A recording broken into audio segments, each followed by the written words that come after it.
राखी special गीत। काऊ काऊ भोजन बनाई मोरी सासू, आजू अइहे मोरे बीरन मानाय। अरे काऊ काऊ भोजन बनाई मोरी सासू, आजू अइहे राखी बीरन मानाय। काऊ काऊ भोजन बनैबू मोरी बउहरी, नहीं अइहे तुअर बीरन मानाय। अरे काऊ काऊ भोजन बनाई मोरी सासू, आज हवे राखी के दिन मानाय। कहतीऊ कुछ पकवान बनाइत, आजू बाटे राखी के दिन मानाय। कहतीऊ कुछ पकवान बनाइत, आजू अइहे मोरे बीरन मानाय। एतना बचन जब सुनी मोरी सासू, बोले लागी हम काटी बोलियाना।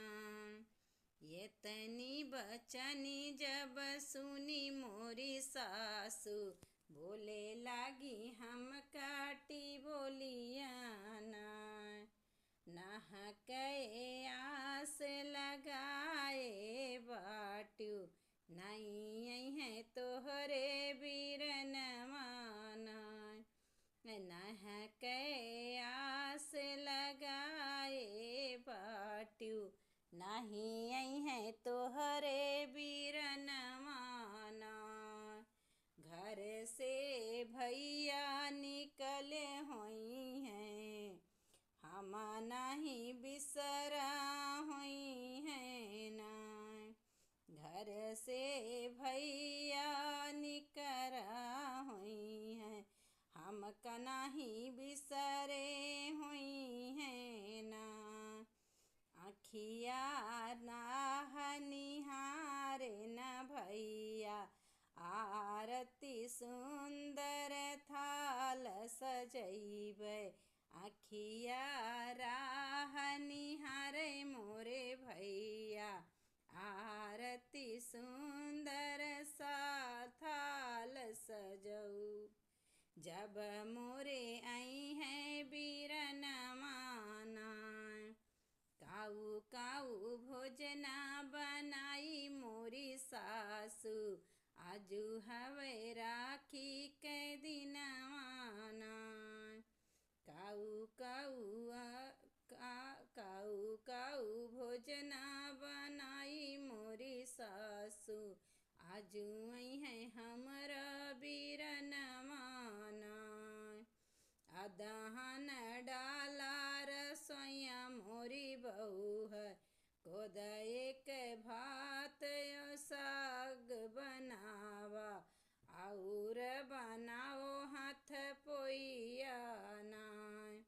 रची के धरऊ भोजन मानाय, कबहू हाल नहीं पूछत हैं, नहीं आए देखत बाट्यू सपन मानाय।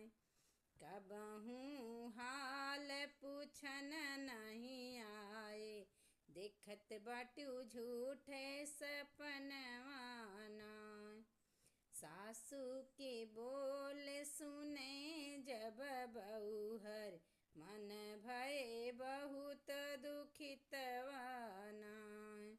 सासू के बोली सुने जब बउहर, मन भये दुखित बउहरी नाय। चली गई अंदर बैठी कोठरी, झर झर बहे नयन मानाय। चली गई अंदर झर झर बहते, आंसू टपके नयन मानाय। हमसे रखिया बधावे खातिर, कब अइहे मोरे बीरन मानाय। राखिया बंधावे खातिर, कब आई है मोर बीरनवाना। आजू है राखी के दिनमा, सासु काऊ बनई